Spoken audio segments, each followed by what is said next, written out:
Emmanuel Macron era para algunos electores la mejor opción y para varios también la menos peor, que le reprocha su prepotencia, su arrogancia, su cercanía con las élites. Era fundamental para la Unión Europea la reelección de Macron. Emmanuel Macron sé que está más débil de hace 5 años.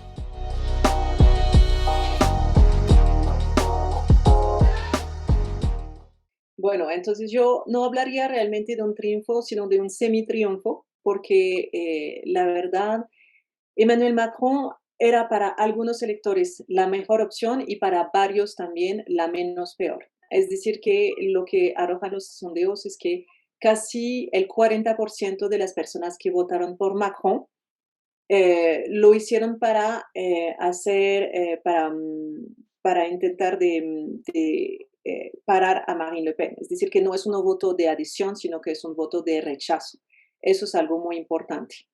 Así que Emmanuel Macron, él mismo, dentro de su discurso entonces de victoria, ha sido muy humilde. Él ha dicho que los 40% de la extrema derecha es una cifra de récord absoluto para la extrema derecha. Entonces dijo que aceptaba esta reelección con humildad y que estaba muy consciente de los múltiples desafíos que lo va a esperar para este segundo mandato, porque mucha gente votó para la extrema derecha, pero también mucha gente se abstuvo. Nunca habíamos tenido tanta abstención en la Quinta República, casi el 30% de los electores, es decir, una de cada 3 franceses.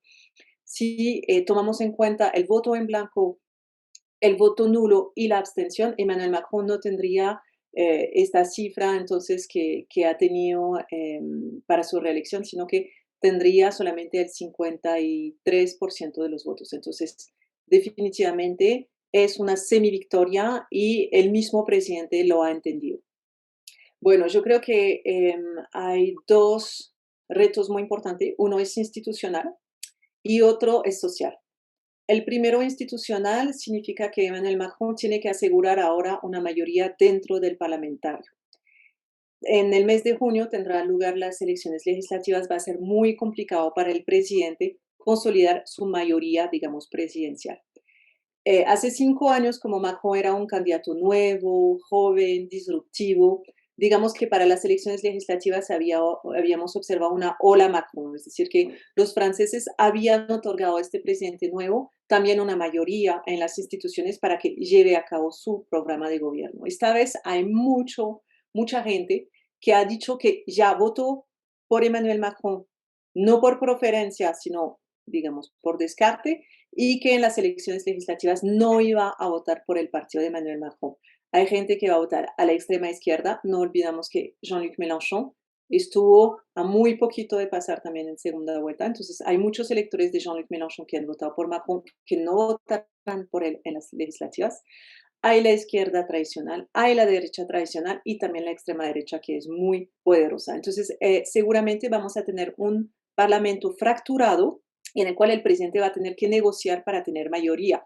Eso lo va a obligar seguramente a acercarse de la izquierda de Jean-Luc Mélenchon. El líder de la extrema izquierda ha dicho, por favor, elígenme primer ministro. Bueno, los franceses no eligen el primer ministro, pero sí eligen sus representantes dentro del Congreso, y el partido que tiene la mayoría, pues el jefe de este partido se convierte en el primer ministro. Entonces, Jean-Luc Mélenchon ha dicho, voten por mi partido en las elecciones porque yo quiero ser el primer ministro del gobierno Macron. Y obviamente en la extrema derecha también intentan consolidar pues este voto muy importante que han tenido en la presidencial dentro del Parlamento. Entonces, ahí tenemos un reto bien importante institucional porque Macron va a tener que negociar.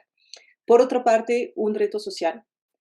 Hay mucha gente que está descontenta, no solamente por los temas que mencionaste, pero también por la forma de gobierno en el cual Macron ha manejado, digamos, los asuntos del Estado. Hay mucha gente que le reprocha su prepotencia, su arrogancia, su cercanía con las élites. Entonces, ahí también el presidente es muy consciente y lo ha dicho que va a cambiar, digamos, la manera de gobernar. Si no lo hace, pues podemos esperar a que haya mucho más gente aún en la calle. Si el presidente no se acerca a un poco de estos franceses que lo sienten muy lejano de sus necesidades. Ha dicho que ya no va a ser un gobierno de continuidad. Sin embargo, hay que determinar si va a ser ruptura en el fondo o en la forma.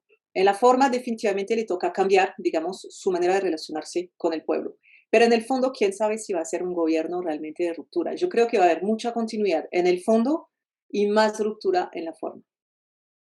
Bueno, era fundamental para la Unión Europea la reelección de Macron. No olvidemos que la pareja franco-alemana es motor de la Unión Europea, que Marine Le Pen es una euroscéptica y entonces que había anunciado, lo tenía en su programa y después pues no lo quería decir ni siquiera en los debates porque tenía miedo que le hiciera perder unos votos.